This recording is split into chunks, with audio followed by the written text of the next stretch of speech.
Los 5 acuerdos de la sabiduría de los antiguos. Primer acuerdo. No existe nadie más que él. Los animales tienen un propósito de vida material: vivir, comer, reproducirse. Nosotros los seres humanos además tenemos un propósito de vida espiritual. Para realizar nuestro propósito de vida, necesitamos definir un punto de partida espiritual, un ancla, de donde podamos ubicarnos, hacer comparaciones y decidir nuestras acciones. Este primer acuerdo es nuestro punto de partida. No existe nadie más que Él. Nos referimos a Él como el Creador, Dios, la fuente, la naturaleza, el cosmos, el todo, el único, el uno. Pero ningún sonido, palabra o concepto lo puede describir completamente. Él es el principal misterio que nos toca descubrir en la vida. Los sabios antiguos nos cuentan acerca del origen y propósito del ser humano. En el principio, la fuente decidió hacer una criatura con dos objetivos.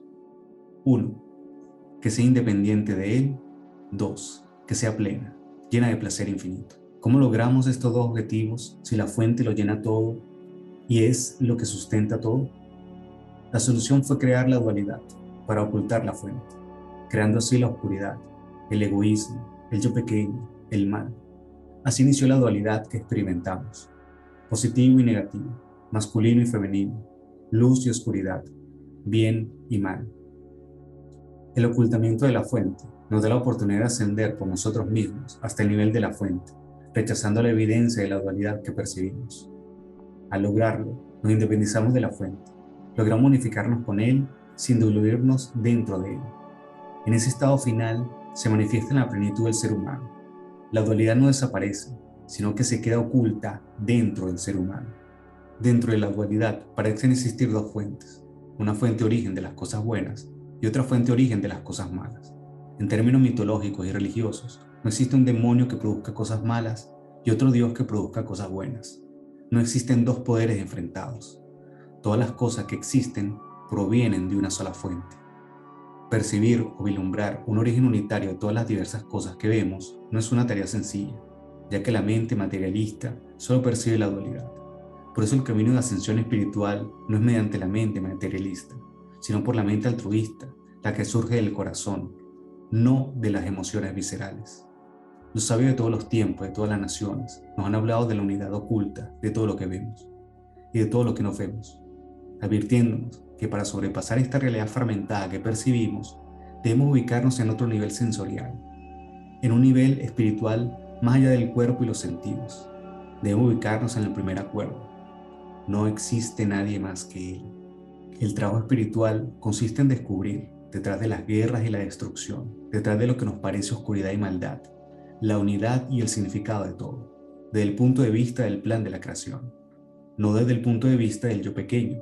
Y este es uno de los ejercicios más difíciles para el espíritu humano, algo que ha traído de cabeza a los sabios de todas las generaciones, cuando preguntan desde el yo pequeño: ¿cómo puede una fuente buena y benevolente producir el mal?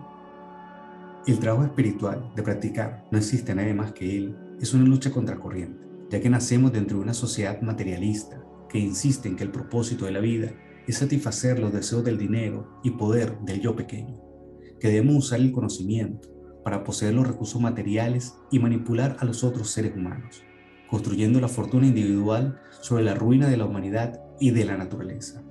De modo que aunque muchos seres humanos quieran practicar la espiritualidad, hacerlo resulta una tarea casi imposible.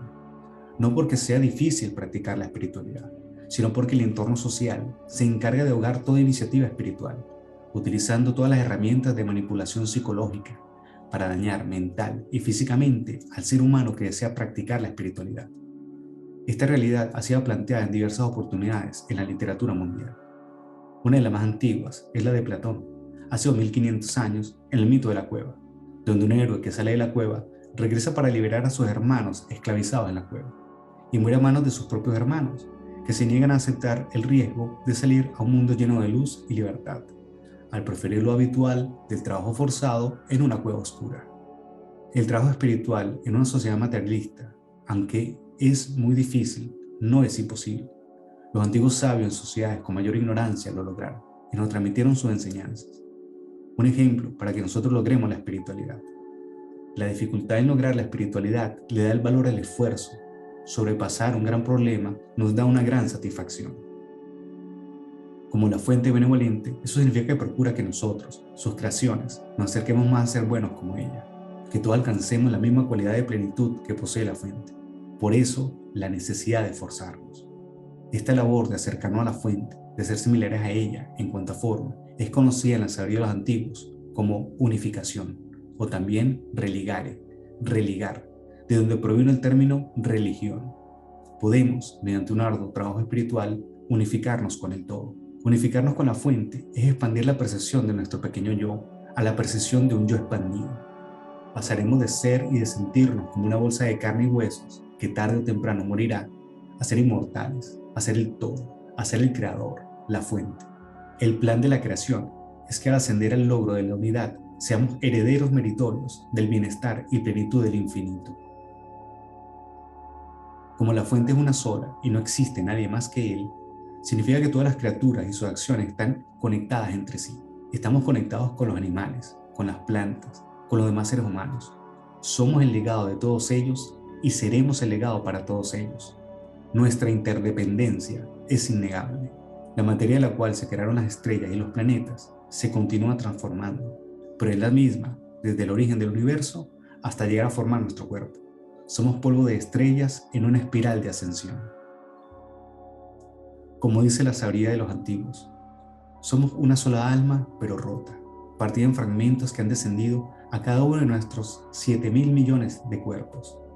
Esa alma general, aunque rota, mantiene la conexión entre los fragmentos. Seguiremos influenciándonos los unos a los otros profundamente. Recomponer la unidad espiritual interna de los pedazos rotos a través del amor, sin importar nuestra forma a los otros, es el trabajo de la espiritualidad. Por esa interconexión, todo lo que hagamos y percibamos afecta a los demás, afecta el equilibrio, la homeostasis de los seres vivos. Afectamos el todo y el todo nos afecta. Así que, como dice la sabiduría de los antiguos, somos responsables de todo lo que ocurre sobre el planeta, desde lo que nos ocurre a nosotros y a nuestros seres más cercanos y queridos, hasta de lo que les sucede a un grupo de humanos en otros continentes, ya sea en Asia o en una planicie de África.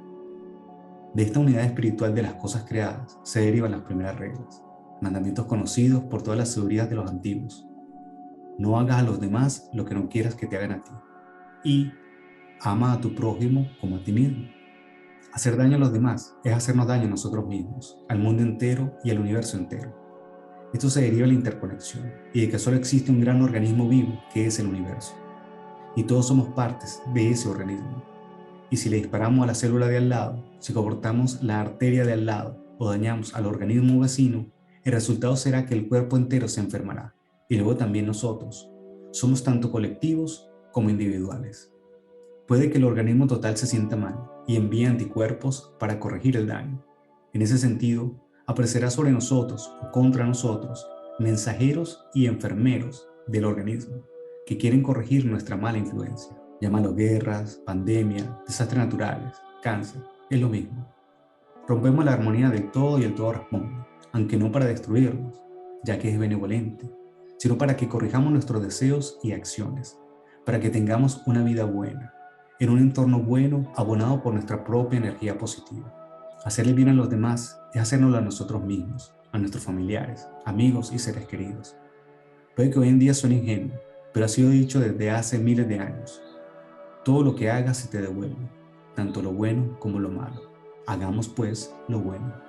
Entender este primer acuerdo, no existe nadie más que Él, y las reglas fundamentales que se derivan de Él: no hagas a los demás lo que no quieres que te hagan a ti, y ama a tu prójimo como a ti mismo, es el reto más arduo que podemos afrontar en la vida, pero también es el más maravilloso.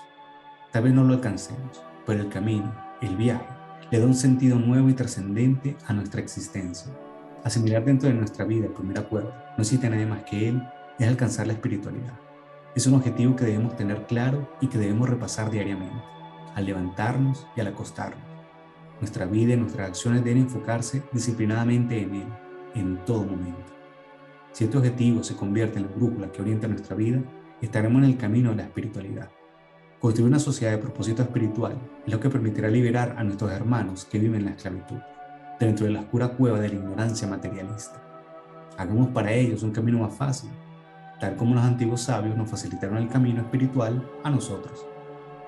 Los siguientes 4 acuerdos son reglas prácticas, muy sencillas de formular, pero difíciles de practicar, que nos pueden facilitar el camino hacia la reunificación con la fuente, el camino de la espiritualidad. Practicarlas día a día, invocarlas cada mañana, pensar en ellas un segundo antes de actuar y tomar decisiones, es la esencia de la disciplina, de la gimnasia del espíritu, que han enseñado desde hace siglos los sabios antiguos de las grandes civilizaciones ancestrales.